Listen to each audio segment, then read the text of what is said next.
कृष्ण कृष्ण हरे हरे हरे राम राम राम हरे हरे हरे कृष्ण कृष्ण कृष्ण हरे हरे हरे राम राम राम हरे हरे हरे कृष्णा कृष्णा कृष्णा हरे हरे हरे राम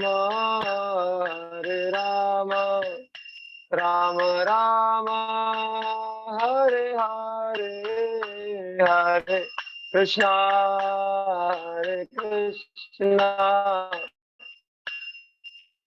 कृष्णा कृष्णा हरे हरे हरे राम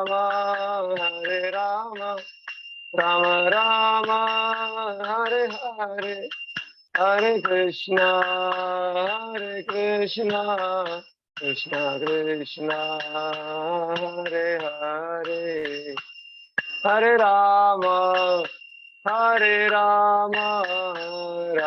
राम हरे हरे जय प्रभुपादा प्रभुपादा प्रभुपादा जय प्रभुपादा निताय गौर हरि बोल हरि बोल निताय गौर हरि बोल निताय गौर हरि बोल हरि बोल हरि बोल हरि बोल। हरे कृष्णा। आपका सबका स्वागत है गीता गीता रहस्य इस सेशन में, इस 14वें सेशन में।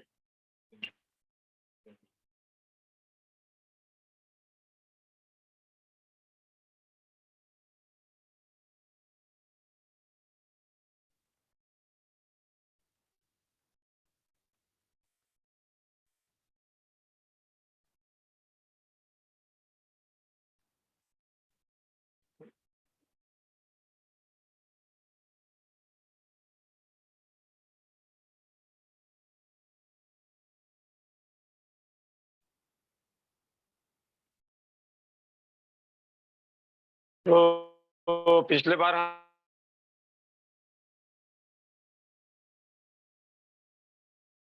हम देख रहे थे कि गुरु की आवश्यकता इसीलिए है कि हमारा क्या है, लिमिट है।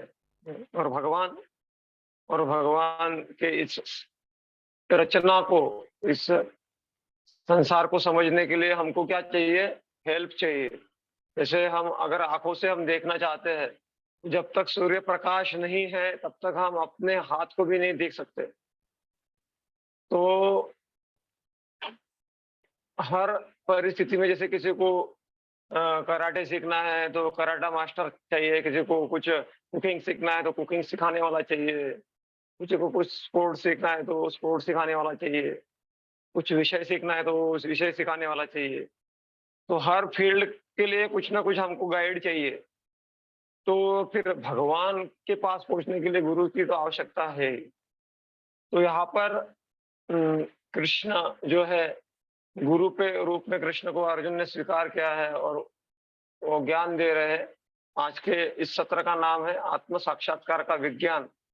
ज्ञान बोला गया है यहाँ पे। तो ज्ञान क्या बोलते हैं? ज्ञान मतलब मैं कौन हूँ, मैं शरीर नहीं, मैं आत्मा हूँ, ये जानना, यही ज्ञान है वास्तव में। और ये जो नहीं जानता है वास्तव में वो अज्ञान में है। कितना भी बड़ा बड़ा स्कॉलर होगा, बड़ी बड़ी डिग्रियां उसके पास में होंगी, अगर ये वो समझ नहीं पा रहा है कि वो शरीर नहीं आत्मा है, तो गीता के अनुसार और बड़े संतों के अनुसार वो व्यक्ति अज्ञानी ही है। और इसीलिए जब अर्जुन क्या कृष्ण इस अध्याय में महत्वपूर्ण अध्याय है, इसी के आधार पर पूरा भगवत गीता है। भगवान इस श्लोकों में 11 से लेकर 30 तक अर्जुन का जो कॉन्सेप्ट है उसको दूर कर रहे हैं। तो भगवान बोल रहे हैं, कृष्ण क्या कर रहे हैं, अर्जुन को डांट रहे हैं। और वो बोल रहे हैं कि बुद्धिमान व्यक्ति ऐसा नहीं सोचता। वो क्या बोल रहे हैं, श्री भगवान उवाच अशोचानन्वशोचस्त्वं प्रज्ञावादांश्च भाससे गतासून अगतासूंश्च नानुशोचन्ति पंडितः। तो पंडित व्यक्ति जो है वो शोक नहीं करता है।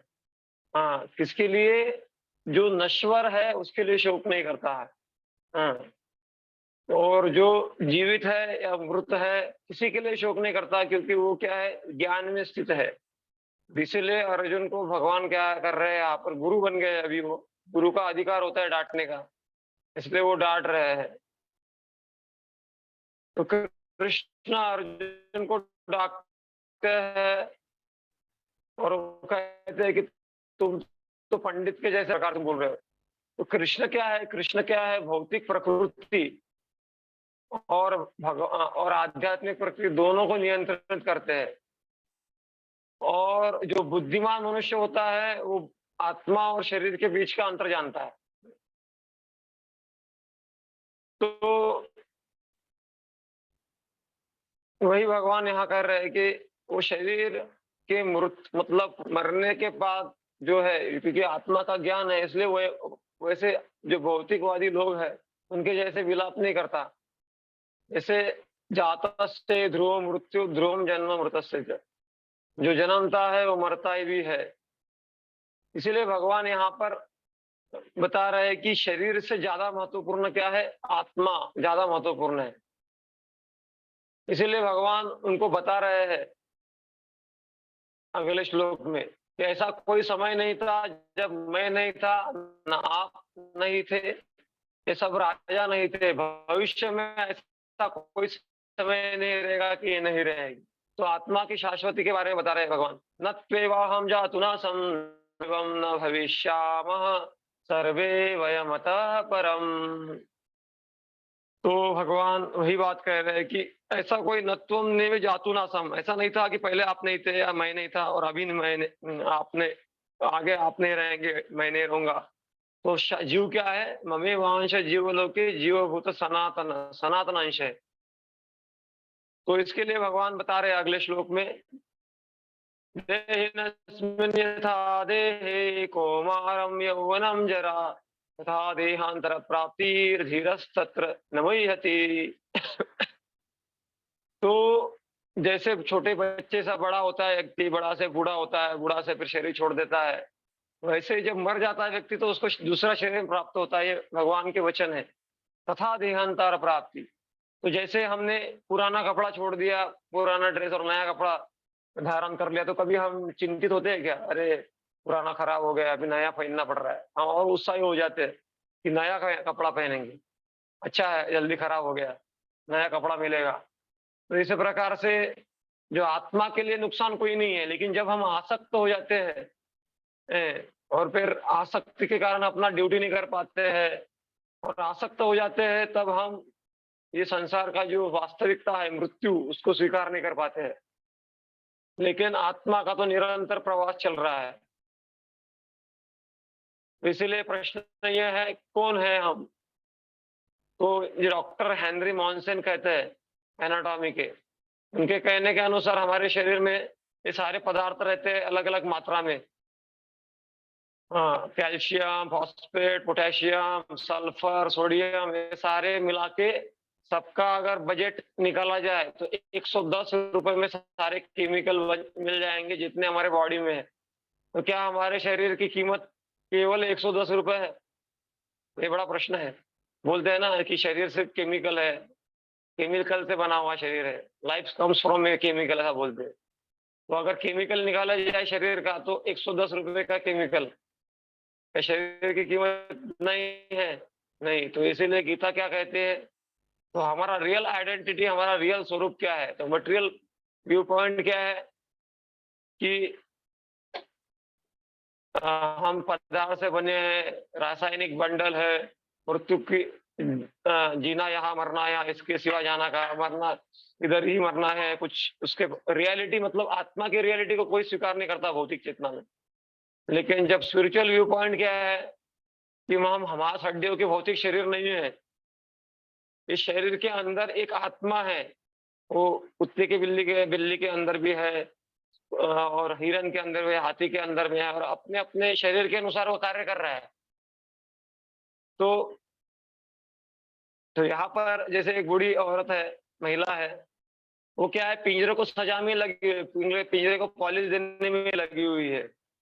तो हम भी क्या होते हैं कि अपने शरीर को मेंटेन करने में लगे होते हैं। हाँ, जैसे पंच महाभूतों का बना हुआ जो शरीर है, इसी को मेंटेन करने में हमारा पूरा समय जाता है। लेकिन अंदर जो आत्मा है, वो आत्मा का कल्याण किसमें है, ये प्रश्न कोई पूछता नहीं है। जब तक हम कृष्ण जैसे गुरु के संपर्क में नहीं आते, ये हमारा जो अज्ञान का नेत्र, जो ज्ञान का नेत्र खुलता नहीं है, और हमारा ऐसा ही टाइम पास होते रहता है। फिर जब तोता मर जाता है, तो हमको पता चलता है कि अरे मैं तो तोते पे ध्यान देना ही भूल गया। तो उद्देश्य पिंजरे का क्या है कि तोते को क्या करना, महत्व देना और तोते को खिलाना। लेकिन वो पिंजरे के चक्कर में तोते को भूल गई। तो इसी प्रकार से जो आत्मा का ज्ञान नहीं होता है लोगों को, तो लोग देहात्म देह को ही संभालने में लग जाते हैं, तो वो अलग-अलग दुखों का अनुभव करते हैं। तो जैसे आत्मा के अस्तित्व का वैज्ञानिक प्रमाण दिया गया है। एक तो व्यावहारिक बुद्धि है कि हम बोलते हैं, काफ़ी काफ़ी बार ऐसा बोलते हैं कि अरे वो चला गया, तो वो चला गया तो बॉडी शरीर तो उधर ही पड़ी हुई है। लेकिन फिर भी हम, हालाँकि हमको ज्ञान ना हो, हमने शास्त्र पढ़े ना हो, लेकिन बोलते वक़्त क्या बोलते हैं हम? अरे वो चला गया। हाँ, तो वो चला गया तो वो तो उधर ही पड़ा है, फिर भी चला कौन गया? तो हम इनडायरेक्टली बोल रहे हैं आत्मा चला गया। मतलब हमारा अंडरस्टैंडिंग रहता है। हाँ, या फिर और विशेष करके आत्मा के अस्तित्व का लक्षण क्या है? जैसे कैमरा है, तो कैमरा जब ऐसे वातावरण को देखता है, तो क्या रिकॉर्ड, कोई सोचता नहीं है, वो क्या इनपुट देता है कि लाल कुछ दिया, लाल आ रहा है, इतना ही सोचता है। लेकिन कोई मनुष्य देखेगा ये तो उसकी पुरानी यादें ताज़ा हो जाएँगी कि हम यहाँ से गुज़रे थे, ऐसा ही मौसम था, ऐसा ही हम जा रहे थे, ये हुआ था हमारे साथ। सब वो वातावरण देखते हुए वो सब उसके क्या है, मेमोरीज़, मतलब उसके जो विचार जागृत हो जाएँगे। तो मतलब ये चेतना है, उसी सीन को एक कैमरा भी देख रहा है, एक जीवंत व्यक्ति भी देख रहा है, लेकिन चेतना अलग है। तो ये आत्मा के अस्तित्व से फ़र्क पड़ता है। और नियर डेथ एक्सपीरियंस करके एक अनुभव है, उसको बोलते हैं कि शरीर के ऊपर उड़ जाते हैं हम और कुछ चीज़ों को अनुभव करते हैं। उसको नियर डेथ एक्सपीरियंस बोलते हैं, या फिर आउट ऑफ बॉडी एक्सपीरियंस भी है। और आउट ऑफ बॉडी एक्सपीरियंस मतलब नहीं, नियर डेथ एक्सपीरियंस मतलब होता है कि जब हमारा कुछ ऐसे पेशेंट्स होते हैं, वो सीरियस होते हैं और उनका ब्रेन काम करना बंद कर देता है। फिर भी ऐसा अंडरस्टैंडिंग था कि ब्रेन से ही सब चलता है, लेकिन ब्रेन पूरा फेल हो गया, फिर भी शरीर चल रहा है। उसको बोलते हैं नियर डेथ एक्सपीरियंस, मतलब वो तो मर ही गया था ऐसा लगता है, फिर भी जिंदा हो जाता है, व्यक्ति बच जाता है। तो डॉक्टर लोगों को ये अंडरस्टैंडिंग हो गया है कि ब्रेन से भी परे कुछ तो है, जिसको हमने अभी ऑब्जर्व नहीं किया है, उसको बोलते हैं आत्मा। और आउट ऑफ बॉडी एक्सपीरियंस मतलब जो कुछ एक टेक्निक है जिससे हम शरीर के बाहर उठते हैं और अन्य जगह क्या है, वो उसका हम अनुभव करते हैं। ऐसा किया गया है एक सर्वे। फिर वापस आते हैं और फिर वो ही, अगर वो पेंटर है, तो एग्ज़ैक्टली उस जगह में जैसे कुछ होगा, वो पेंटिंग निकाल के दिखाता है। तो उसके आउट ऑफ मतलब वो तो उधर ही है, लेकिन बाहर जाके कुछ उसने अनुभव किया। तो इस प्रकार से ये सर्वे किए गए हैं। इसको आप गूगल में सर्च कर सकते हैं, ये टर्म्स, इतनी सारी किताबें लिखी गई है उसके लिए। Near death experience, out of body experience. तो ये फेमस वैज्ञानिक है इयान स्टीवनसन, कार्ल प्रोफेसर है साइकियाट्री के यूनिवर्सिटी ऑफ वर्जीनिया। और उन्होंने 3000 केसेस, 3000 क्या है, पुनर्जन्म के केसेस को ये किया है, रिसर्च। इतनी सारी किताबें लिखी है। तो ये कोई हमारे इस्कॉन के नहीं है, इयान स्टीवनसन, ये तो बाहर ही रिसर्च करने वाले हैं, लेकिन उतना वो भी इतना पुनर्विज्ञान के बारे में उन्होंने, तो इसलिए पुनर्जन्म का भी और भी एक है फोबियाज़ बोलते हैं उसको, मतलब डर। जैसे कोई व्यक्ति अगर पिछले जन्म में पानी में डूब के मरा होगा ना, तो इस जन्म में जब जन्म लेगा वो, तो उसको पानी में जाने में डर लगेगा। पूरा मतलब इतना डरेगा वो कि प्रवेश ही नहीं करेगा, तो उसको बोलते हैं फोबिया। तो ये जो है पूर्व पुनर मतलब पिछले जन्म से ये आता है। तो इससे भी पता चलता है कि आत्मा होता है, अनुभव है उसका। हुँ। इस प्रकार से जैसे पुनर्जन्म के बारे में बोला जाता है कि ये जो है 2 जुड़वा बच्चे हैं, वो एक ही बोलते हैं ना कि ओवम बोलता है वो स्प्लिट होता है, विज्ञान में कुछ अंडरस्टैंडिंग है। तो उन्हीं से बने हैं, एक ही ओवम से वो आए हैं, लेकिन दोनों का लाइकिंग अलग-अलग है। इसको आइसक्रीम अच्छा लगता है, उसको रसगुल्ला अच्छा लगता है। हुँ, उसको ये सीरियल अच्छा लगता है, उसको वो सीरियल अच्छा लगता है। तो क्या फ़र्क है? तो दोनों के अंदर अलग-अलग आत्मा प्रवेश किया है। हालाँकि दिखने में दोनों सेम दिख रहे हैं। तो ये आत्मा की उपस्थिति का उदाहरण है।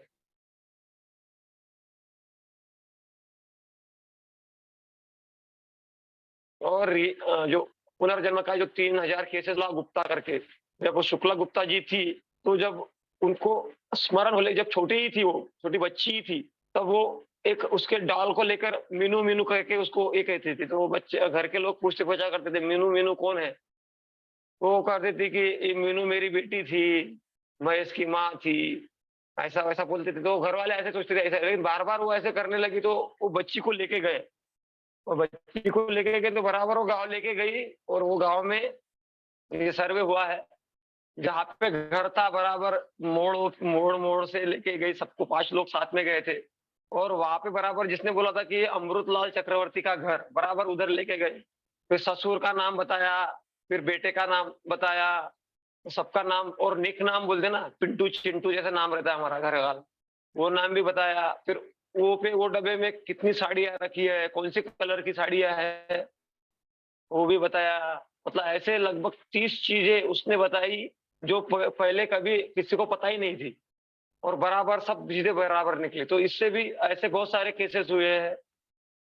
तो इससे पता चला कि पता चलता है हमको कि आत्मा होता है। हुँ। जैसे इस वैज्ञानिक लोग भी का भी स्टेटमेंट्स है, बहुत बड़े-बड़े वैज्ञानिक है ये। हाँ, सोक्रेटिस है, ये भी लोग अपने-अपने स्टेटमेंट दिए हैं, आप पढ़ सकते हैं इसको, कि वो कह रहे हैं कि आत्मा के अस्तित्व के बारे में वो भी पुष्टि करते थे वैज्ञानिक लोग। तो आत्मा के अस्तित्व की आवश्यकता क्या है? आप बोलेंगे इतना जान तो रहे कि आवश्यकता क्या है? तो आवश्यकता इसीलिए है कि हम सब लोग सोच रहे हैं कि हम अलग-अलग हैं। हाँ, और इसीलिए हम स्वार्थ केंद्रित जीवन जी रहे हैं। तो हमको क्या बाँटता है? देहात्म बुद्धि बाँटता है। मैं मुस्लिम हूँ, तुम हिंदू हो, तो झगड़े चालू। फिर तुम काला हो, तुम मैं गोरा हूँ, तो झगड़े चालू। हाँ, मैं अमीर हूँ, तुम गरीब हो, तो शोषण चालू।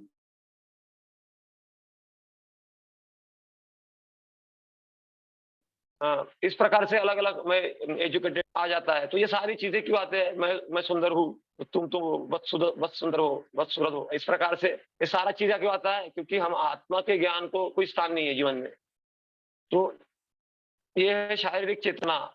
और जब आत्मिक चेतना होती है तो क्या होता है, जब यूरोपियन है, चाइनीज लोग हैं, सब इकट्ठा आके क्या करते हैं, कीर्तन करते हैं, सेवा करते हैं, एक दूसरे के वो दुश्मनी भूल जाते हैं। गोरे हो, अ, सफेद हो, सब लोग इकट्ठा आ जाते हैं। तो इसीलिए प्रभुपाद जी कहा करते थे, universal brotherhood is only possible when there is universal fatherhood. मतलब यूनिवर्सल फादरहुड होगा हमारा, तो ही जो है यूनिवर्सल ब्रदरहुड संभव है। इसलिए देखा था कलकत्ता में एक प्रोग्राम हुआ था, बड़ा प्रोग्राम, प्रभुपाद जी का 125वां प्रोग्राम था। तो उसमें लगभग 125 देशों से लोग आए थे, और अलग-अलग इतने सारे झंडे देख रहे हैं आप, एक सारे लोग इकट्ठा आ गए थे। तो ये जो अ, यूनिवर्सल जो ब्रदरहुड है, वो देखा जा रहा है कि जब आध्यात्मिक चेतना का विकास होता है, तो यूनिवर्सल ब्रदरहुड, इसीलिए आत्मा का ज्ञान होना बहुत आवश्यक है। इसीलिए, और जब आत्मा का ज्ञान होता है तो हम संसाधनों का सही उपयोग भी कर सकते हैं। जैसे ये क्या बोल रहा है कि मेरे स्विस बैंक में पैसे हैं, और मुझे कोई चिंता नहीं है, मेरा सब पैसा है। ये सारे ऐसा सोचता है, लेकिन ये क्या सोच रहा है जब आध्यात्मिक चेतना में होता है, तो मुझे उसके लिए कुछ घास की व्यवस्था करनी चाहिए। जैसे वो गाय के बारे में सोच रहा है ये, कि गाय को खाना खचारा खिलाना चाहिए। वो अपने बारे में सोच रहा है, ये गाय के बारे में सोच रहा है। तो मतलब मैं से लेकर दूसरे के बारे में चिंता की ये जो है, हाँ, ये परिवर्तन ड्रास्टिक मतलब परिवर्तन जो होता है, परिवर्तन आता है जब आत्मा का ज्ञान होता है। सेवा भाव जागृत होता है जब आत्मा का ज्ञान आता है। तो और प्रश्न जागृत होते हैं। तो इसीलिए हमारे जो प्रश्न है अलग-अलग, मैं क्यों पीड़ित हो रहा हूँ? मैं क्यों दुखी हूँ? जीवन का लक्ष्य क्या है? तो इसके बारे में उत्तर सिर्फ वेदों में मिलता है।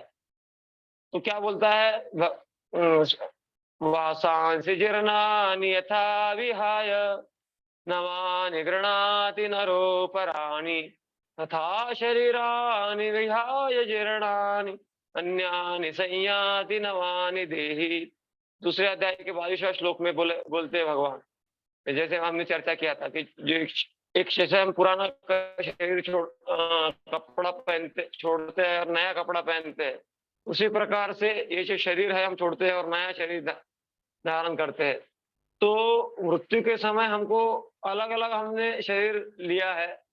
कोई साइकिल चला रहा है, कोई गाड़ी ये चला रहा है, मोटरसाइकिल पे एरोप्लेन में जा रहा है। वैसे हम हर व्यक्ति का अलग-अलग शरीर है। लेकिन वो उसको बदल जब मृत्यु होता है तो उसको बदलना पड़ता है। तो आत्मा चलती रहती है, जैसे एक शरीर से दूसरे चला उसका प्रवास चलता रहता है। हुँ। ब्रह्मांड भ्रमिते को न भाग्यवान जीव, चैतन्य महाप्रभु कहते हैं, ब्रह्मांड भ्रमित हम भ्रमण चल रहा है हमारा, पूरे ब्रह्मांड में एक जगह से दूसरी जगह, तीसरी जगह, ये सब भ्रमण हमारा चल रहा है।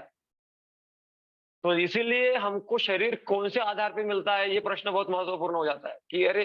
हमको वो फ्लैट क्यों मिला, कैसे मिला? उसको वो फ्लैट हमारा जिज्ञासा रहता है ना, उसने वो फ्लैट कैसे लिया? वो तो बहुत महँगा फ्लैट होगा, उसने कैसे लिया? हमारा जिज्ञासा रहता है ना। तो हम ये भी जिज्ञासा कर सकते हैं कि उसको वो शरीर कैसे मिला, मनुष्य शरीर? मनुष्य शरीर कब मिलता है? तो भगवान बोल रहे हैं, यम यम वापि स्मरन् भावं त्यजन्ति अन्ते कलेवरं तं तमेवेति कौन्तेय सदा तद्भाव भावित तद्भाव भावित। इसलिए हमारा कृष्ण इस्कॉन का नाम क्या है? अंतर्राष्ट्रीय कृष्ण भावना भावित संघ। मतलब सबसे महत्वपूर्ण हमारा लक्ष्य क्या है इस्कॉन का? भावना भावित होना। अब अभी हम बहुत सारी भावनाओं में भावित है, ये अलग विषय है, बाद में चर्चा करेंगे। तो यही तद्भाव भावित मतलब जिस प्रकार से भावना हमारी मरते समय होगी, वैसे ही हमको शरीर प्राप्त होगा। यही आज गीता बताती है। वैसे मन की इच्छाएँ, हमारी इच्छाएँ डिसाइड करती है कि हम कौन से शरीर में जाएँगे। तो इसी पर लागू होता है लॉज़ ऑफ कर्मा। जैसे हमारी इच्छाएँ होते हैं, हमारे वैसे कार्य होते हैं और जैसे हमारे कार्य होते हैं, वैसे हमारा या बीज बबूल का तो आम कहाँ से होए, ऐसा बोला जाता है ना। तो बबूल का बीज बोया, इंद्र तृप्ति का और स्वार्थ का बीज बोया है हमने और सोचेंगे कि हम भगवत धाम चले जाएँगे, हमारा गति अच्छा होगा, हमारा जीवन सुखमय बन जाएगा, ऐसा सोचना क गलत है। हुँ। Every action is equal and opposite reaction ऐसी साइंस में भी है।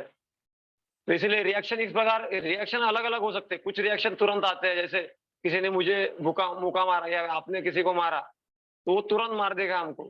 लेकिन जैसे सिगरेट कोई स्मोकिंग कर रहा है, तो हो सकता है उसका तुरंत रिजल्ट ना आए, लेकिन बाद में कुछ दिनों बाद उसका लंग खराब हो जाएगा। हाँ, डिसीज़ हो जाएगा। जैसे एक पेड़ मैंने बोया है, तो तुरंत ये एप्पल नहीं आ जाते। अब ये देखिए पेड़ उग गया, तो इसमें तो तुरंत उग रहा है, लेकिन इतना तो तुरंत नहीं उगता है, टाइम लगता है कुछ फलों को आने में। तो 2 रास्ते हैं, हम चल रहे हैं, रास्ते 2 है। एक है भौतिकता का, माया का रास्ता है, एक है भगवान की ओर चलने का रास्ता। तो चॉइस अपना है, ये चॉइस अपने भगवान ने दे के दिया है, अपने को दिया है। तो ये रास्ता भगवान की तरफ चुनने के लिए हमको 4 चीज़ों को अवॉइड करना होता है। तो उसमें से पहला नंबर आता है मांस खाना। अगर हम मांसाहार कर रहे हैं, तो उसको अवॉइड करना पड़ेगा, क्योंकि मांस खाने से हमारी बुद्धि जड़ हो जाती है। जैसे खाएँगे अन्न वैसा बनेगा मन। उस अध्यात्म को समझने दूसरा है नशा करना, नशा बिल्कुल नहीं करना है या फिर कर रहे हो तो उससे धीरे-धीरे अवॉइड करना है। क्योंकि भक्ति तो हर कोई शुरू कर सकता है, लेकिन भक्ति में आगे बढ़ना है तो गलत आदतों को भगवान की कृपा से ही छोड़ते हैं हम, अपनी कोई शक्ति नहीं है। हाँ, निमित्त मात्र भव सव्यसाची। अर्जुन युद्ध कर रहा था, लेकिन अर्जुन क्या बन रहा था? निमित्त बन रहा था। तो और जुआ खेलना, तो जुआ खेलने की आदत को छोड़ना होगा। जुआ भी अलग-अलग प्रकार के हैं आजकल, तो इसको छोड़ना है। और अवैध संबंध, हाँ, तो इसको छोड़ना। तो इसको अगर हम छोड़ेंगे, तो ये पाप का जीवन जो इसी के ऊपर खड़ा होता है। बिल्डिंग खड़ी होती है ना स्तंभों के ऊपर, तो पाप की बिल्डिंग जो है इसी के आधार पर, ये मेन फाउंडेशन है उसका। तो इसी के ऊपर अगर हम छोड़ेंगे, तो ऐसे जब हम कार्य पापमय जीवन में लगते हैं, तो फिर 5वें स्कंद में भागवतम के वर्णन किया है, अलग-अलग यातनाओं का वर्णन है उसमें। वो कभी हम चर्चा करेंगे। तो अलग-अलग यातनाएँ हमको मिलती है, दुःख मिलते हैं। कोई अगर मांस खाना चाहता है तो उसको क्या बोलते हैं, तो नरक में तो यातना मिलती ही है, साथ में उसको शेर का शरीर दिया जाता है। आपको बहुत मांस खाने की आदत थी, तो अभी कच्चा ही खाओ। उसकी व्यवस्था, अगर किसी को शरीर उसमें किसी को सोने की आदत है, तो सो ही रहा है 8 घंटे, 10 घंटे, 12 घंटे, 14 घंटे सो रहा है व्यक्ति, तो भगवान उसको फिर भालू बना देते हैं, भालू 6 महीने सोते रहो। तो इस प्रकार से व्यवस्था है। किसी को शरीर प्रदर्शन, अंग प्रदर्शन करने की आदत है, तो भगवान उसको पेड़ बना देते हैं कि पेड़ को कपड़े पहनने की जरूरत नहीं है। तो इस प्रकार से वर्णन किया गया है। इसीलिए हमको इस सारे गलत चीजों से डूज एंड डोंट्स, ये तो ये डोंट्स है। हाँ, लेकिन डूज क्या है, करना क्या है फिर? तो तपस्या करनी है, तपस्या करनी है, त्याग करना है, ज्ञान प्राप्त करना है। अभी जो ऐसे हम परंपरा का ज्ञान प्राप्त कर रहे हैं, और संतों का संग करना है, मतलब संतों के संग में आना है। साधु संग सर्वशास्त्र को, जैसे प्रभुपाद जी की किताबें हम पढ़ते हैं, तो प्रभुपाद जी का संग करते हैं। तो इस प्रकार से ये हमको करना है। तो इसीलिए भगवान के हम आदेशों का जब पालन करते हैं, तो भगवान के आदेश का पालन करने से लाभ किसको होता है? भगवान को नहीं, हमको ही लाभ होता है। इस संसार में किसी का बॉस का हम नियम पालन करते हैं, तो किसमें क्या होता है? हमारा लाभ तो रहता ही है, लेकिन ज्यादा प्रॉफिट कंपनी का रहता है। लेकिन यहाँ पे भगवान का कोई फायदा नहीं है। यहाँ पे भगवान के ऐसे मालिक है जिनका कोई स्वार्थ नहीं है। तो भगवान के जो आदेश का पालन करने से क्या होगा? उसका फॉर्मूला क्या है पालन करने का? तो ए फॉर एसोसिएशन, भक्तों का संग करो। ABCDE ये याद रखना है आप लोगों को। ए फॉर एसोसिएशन, एसोसिएट करना है। B for book reading, books पढ़ना है। सी फॉर चैंटिंग, बुक्स कौन से? कोई भी बुक्स नहीं, जो परंपरा में आ रहे हैं, भगवत गीता, भागवतम, चैतन्य चरितमृत। चैंटिंग, जप करना है। डी फॉर डाइट, या फिर डांस भी कर सकते हैं, वो कृष्ण के सामने डांस कर सकते हैं आप, और कृष्ण प्रसाद ग्रहण कर सकते हैं। हाँ, होटल में जाने से अच्छा घर में बनाओ, भगवान को अर्पण करो, फिर खाओ। और है एंगेजमेंट, मतलब सेवा करना जरूरी है। सेवा से ही क्या होता है? अनुभव आता है। बिना सेवा का ड्राई हो जाता है हमारा हृदय। इसीलिए सेवा, विदाउट सर्विस नो रियलाइजेशन, ऐसा कहा जाता है। सेवा के बगैर कोई साक्षात्कार नहीं होता है। और ऐसा भी है, no pain no gain. Pain नहीं लेंगे तो गेन भी कुछ नहीं होगा। तो इसीलिए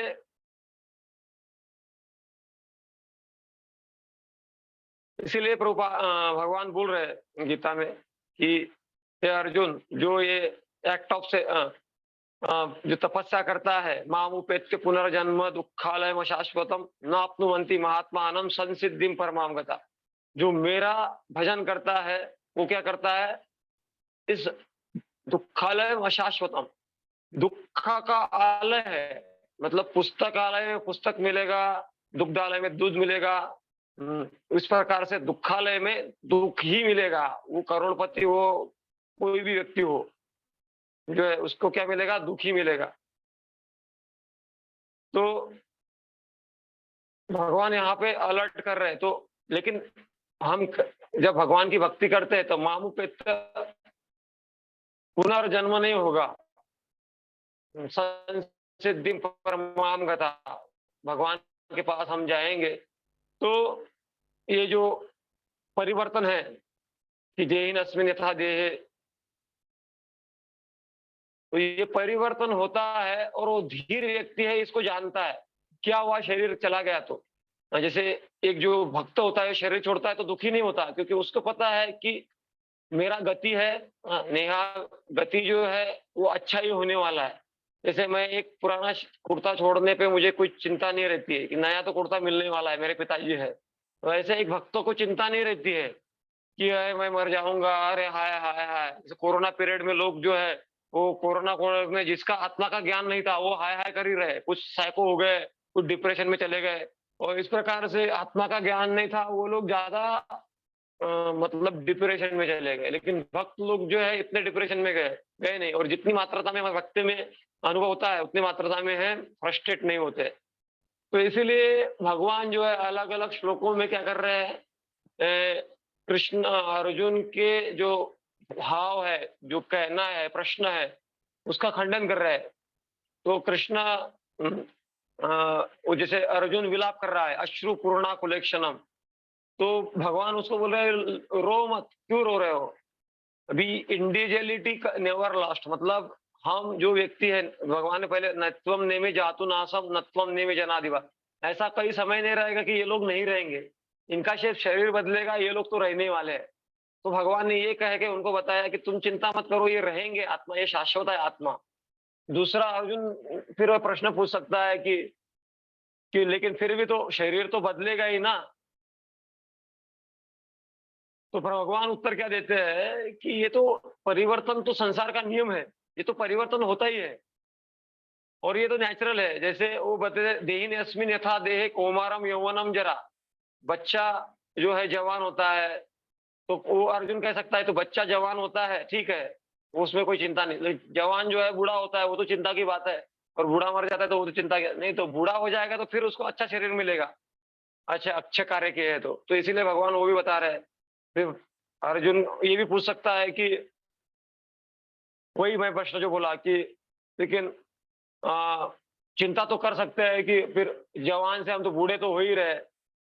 तो वही भगवान यहाँ पे बता रहे कि चिंता मत करो, बूढ़े हो गए कोई बात नहीं है, उसको और यंग शरीर मिलेंगे। या फिर अर्जुन प्रश्न पूछ सकता है कि आप सब आत्मा का ज्ञान दे रहे हैं, सही बात है, लेकिन प्रैक्टिकल प्रैक्टिकल होता है।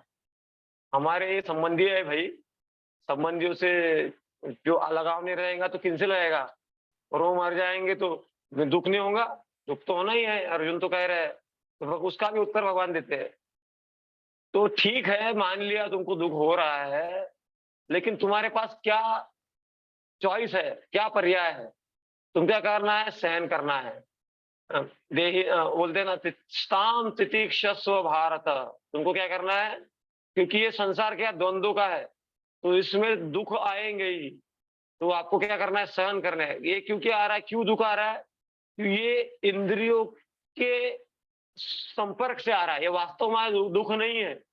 जैसे एक ड्रामा होता है ना, तो ड्रामा में जो होता है, लोग रोते हैं, कुछ हँसते हैं, और हम भी कुछ लोग तो ऑडियंस में बैठ रहे थे, वो भी ड्रामा देख के रोते हैं या फिल्म देख के रोते हैं, लेकिन एक्चुअल में उधर कुछ भी नहीं हो रहा है। वैसे संसार में सब क्या है? नॉन परमानेंट रियलिटीज़ है। मतलब ये सब इंद्रियों के स्मरण से आ रहा है, मतलब हमारा जो देहात्म चेतना है, उसके कारण से अनुभव हो रहा है। तो कृष्ण इसीलिए जो है आत्मा के शाश्वती के लिए बारे में भगवान अर्जुन को बता दे। तो भगवान बोलते हैं कि हे अर्जुन, तुम सोच रहे हो कि मैं इनको नहीं मारूँगा, लेकिन तुम नहीं मारोगे फिर भी तो ये 20 साल, 30 बार साल बाद, 50 साल बाद मरने ही वाले हैं। और तुम नहीं मारोगे तो ये मरेंगे, ये भी नरक में जाएँगे, और तुमने अपना ड्यूटी नहीं किया, इसलिए तुम भी नरक में जाओगे। और तुम अभी अगर इनको मारोगे तो इनको तुरंत दंड मिल गया, इन्होंने गलत किया, इसलिए ये भी स्वर्ग में जाएँगे, और तुमने अपना कर्तव्य किया और भक्ति युक्त कार्य किया तो तुम भगवत धाम जाओगे, दोनों का ही फायदा होगा। तो ये भगवान समझा रहे हैं। तो वही बता रहे हैं, अर्जुन बोल रहे नहीं फिर भी तो पाप तो लगेगा ना, इनको तो मार रहा हूँ मैं। तो फिर भगवान बाद में बोलते हैं कि पाप नहीं लगेगा, मेरे निर्देशन में जो कार्य होता है, उसमें कोई पाप नहीं लगता है। न मे कर्माणि लिम्पन्ति न मे कर्म फल स्पृहा, आगे ये श्लोक आएगा। तो अर्जुन कह सकता है कि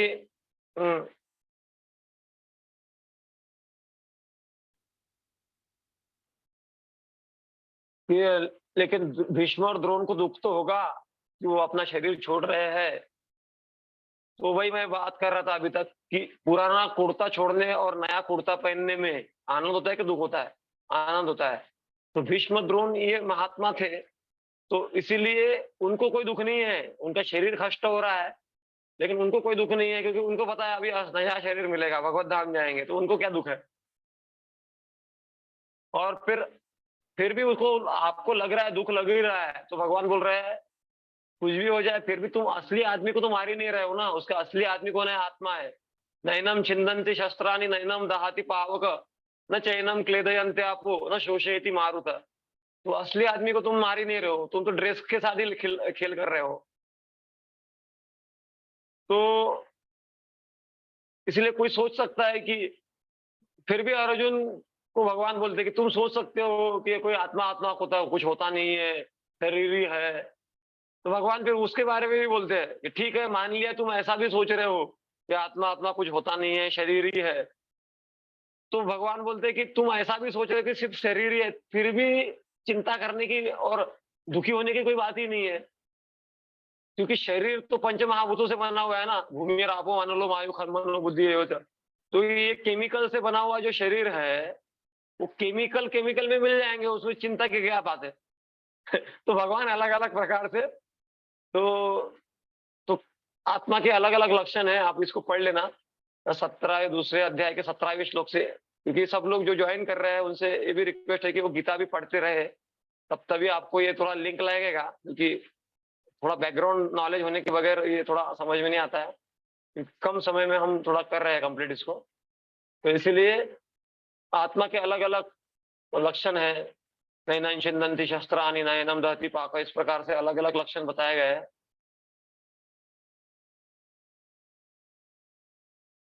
तो इसीलिए बोल रहे हैं कि आत्मा में कोई परिवर्तन नहीं है। आत्मा क्या है? शाश्वत है। तो वो बोल रहा है ना सतो विद्यते भावो ना भावो विद्यते सत, उभयोरपि दृष्टान्त स्तन्यन्य तत्वदर्शी भी। तो अभी हम ये थोड़ा श्लोक पढ़ेंगे, इस श्लोकों को पढ़ने का भी एक महात्म्य है, इसलिए हम थोड़ा फटाफट 2 मिनट में थोड़ा समाप्त करते हैं इसको। तो इसको चर्चा नहीं करेंगे, इसको आप पढ़ लेना गीता में। वह जो पूरे शरीर में व्याप्त है, आपका आपको पता होना चाहिए कि वह अविनाशी है। उस अविनाशी आत्मा को कोई नष्ट नहीं कर सकता। अविनाशी तो तद्विद्धि येन सर्वम इदं ततम, विनाशम अव्ययास्य न कश्चित कर्तुमर्हति। जो सारे शरीर में व्याप्त है उसे ही अविनाशी समझो, उस अवयव आत्मा को नष्ट करने में कोई भी समर्थ नहीं है। अविनाशी अथा वो शाश्वत जीव का भौतिक शरीर समाप्त होना निश्चित है। भगवान बोलते हैं अंतवंत इमे देहा नित्य शोक्ता शरीरेण अनाशिनो अप्रमेयस्य तस्माद् युद्धस्य वारस, युद्ध करो।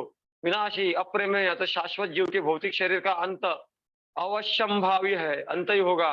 अतः ये भारतवंशी युद्ध करो। आत्मा न मार सकते न मर सकता है।